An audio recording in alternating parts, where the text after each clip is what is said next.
Hey everybody, how's it going? I'm Infinity 43 and lucky for me I spawned right in front of my target. Better luck next time, Tav G. So today we're playing Deathmatch and I decided I'd like to talk a little bit about defensive techniques and how to confuse the hell out of your pursuers using morph, blender and a little bit of smoke bomb.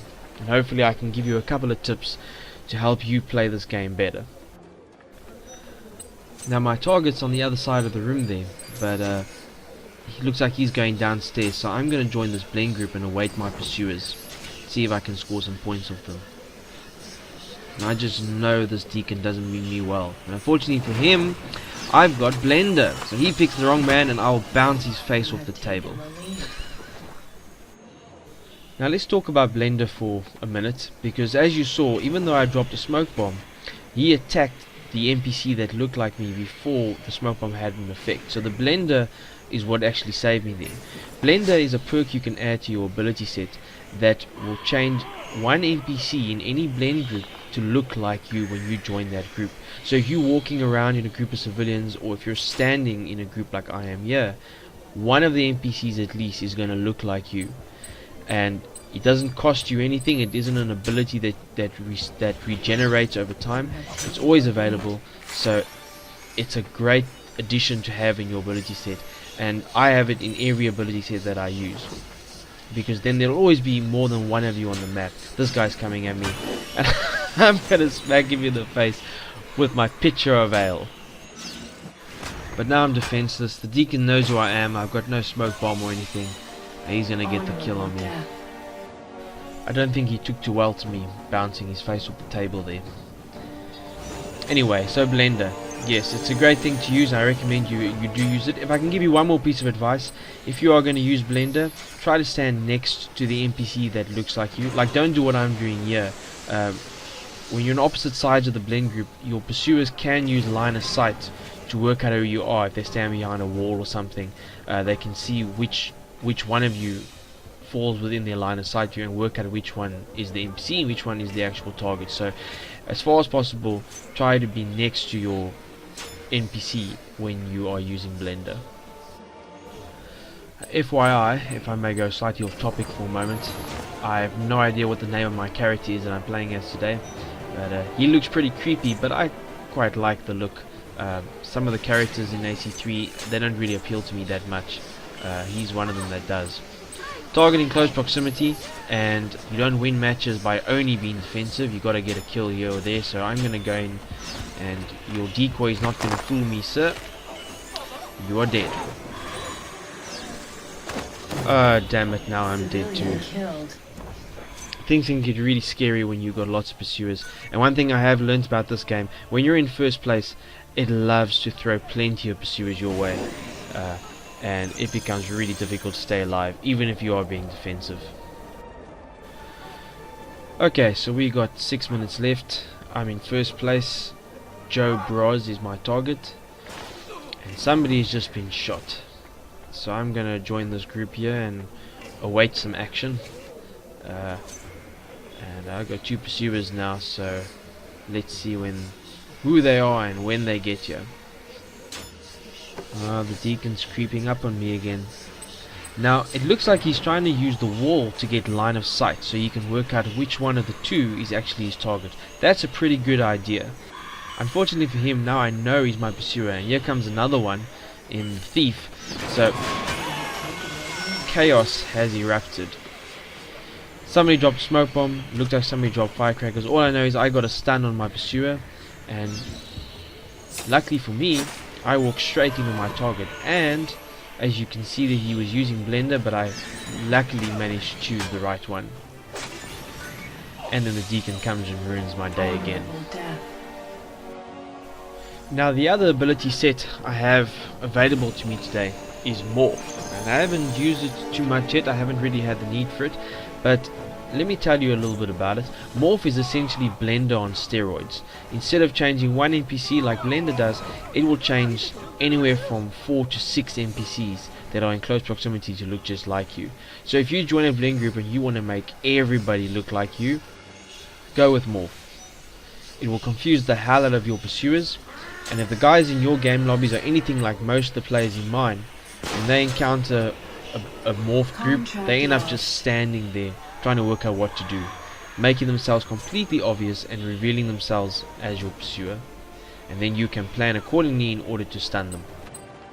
Line of sight won't really help your pursuers when there are 5 of you huddled together, and you'll need an ability like wipe or money bomb in order to differentiate you from the NPCs, so while it isn't invincible, it's pretty foolproof.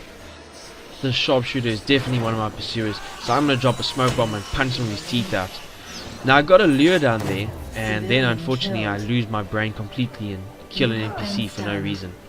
Now I want to talk about lures for a moment, because they are one of the best things about choosing a defensive strategy.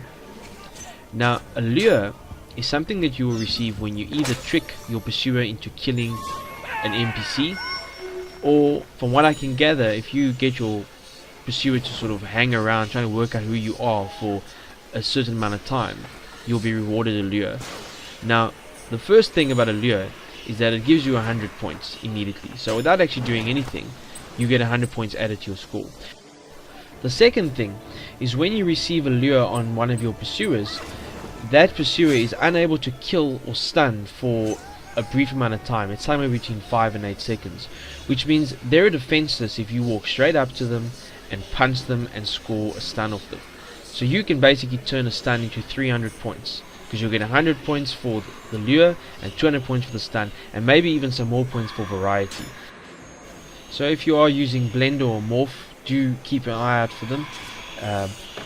Now you see I've got one here. Here's a very important point. I got a lure on this guy, but he dropped a smoke bomb, so I didn't get a stun on him. Now I'm gonna run away and try and get this guy to follow me, and then I'm gonna get the stun. The reason I did this is, if you don't get the stun after getting a lure, the pursuer is going to remain your pursuer. Once that time period is over that they can't kill or stun, they'll retrieve you as a target again and they're going to come after you. So when you get a lure on a pursuer, you definitely want to get a stun on them as well. Otherwise they're just going to end up coming for you again, and you don't want that. 2 minutes left, 3 pursuers, so that definitely today means I'm going back to my blend group and I'm going to wait for them to come to me. Whispers are pretty loud, so I reckon they're close by. And this looks like one of them here, so I'm going to smack him to the face with my pitcher of ale. I love that stun animation so much. Almost as much as I love it when the red coat kicks a pursuer in the nuts. That's pretty funny. But the pitcher is awesome. And that metallic clunk it makes when mug collides with bone. Well done Ubisoft, you came up with a good one there. Now another FYI, slightly off topic, this map, this is the New York Brewery map, and it is crazy.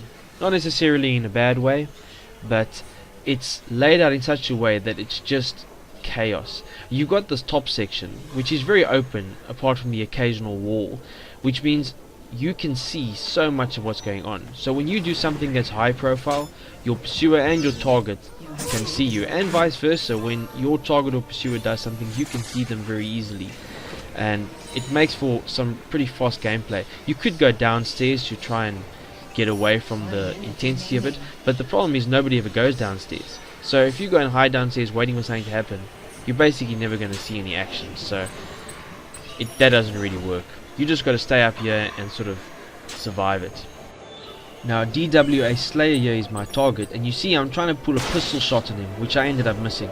I did that because I'm 1 kill or stun away from opening Animus Hack, which is an almighty powerful tool, and now my pursuer's coming straight at me, so smoke bomb, and if I can get a stun, I've got the hack opened up. Unfortunately I'm gonna get stunned by my target, but that's okay, because once I'm back on my feet I have the hack and I will unleash hell upon these people. Animus Hack is so strong, perhaps even unfairly strong, but at the end of the day it doesn't matter whether your tools are fair or unfair. What matters is that you win. You have finished first.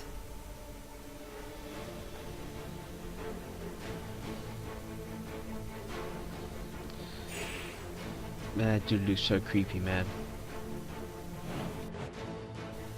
5,000 points, 9 kills, 4 deaths, and plenty of stuns. So I hope today was interesting, and I hope you learned something that you can use in your own gameplay. Please feel free to comment with questions or thoughts, and if I can help you, I'll be more than happy to do so. I'm Infinity43, and you have a good day.